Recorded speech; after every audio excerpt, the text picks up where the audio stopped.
عزیزای دل لب دریا که میایینه غیر از صدای گاو و گوسفند که در گوشت میرسه چقدر کیف میکنه یگامسو ای یگامسو او صدا میبره و ما در قسمت آخری بوز قنداری قرار داریم که اینی قریه هم به نام قریه علی تشیع یاد میشده که هزارنشین ما بوده. همون تو ساجی کاکا علی تشیع که گفتی همی است. علی تشیع نمیشه نیست بخالی یک کم خانه مانه دیگه کل گیران گریختگی آمادگی سر رفته است دیگه شامی جاست گوسفنددار است مالدار نمیدونم کو زندگی میکنه در مالداری. والا ما که میبینیم یا ترس چی رفتم میفهمی یگان وقت که زیاد میشه اونو کوره برده شوشته. بله خانه از یارم شوشته میره. بسیار خانه رو چپک ای تا اینجا خانم تا این پای خانه بود.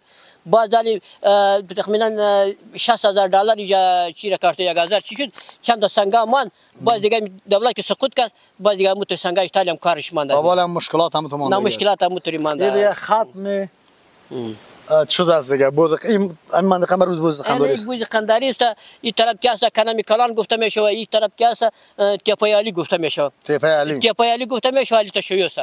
دمی بوز قنداری ما یک زیارت دیدیم به نام آقا صاحب گفتم آقا صاحب یک به نام آقا صاحب اجی غلام صدیق آقا میگه یکی به نام آقا صاحب برادرش خوب سینم داشته بود قدیما زیارت است و است بله زیارت.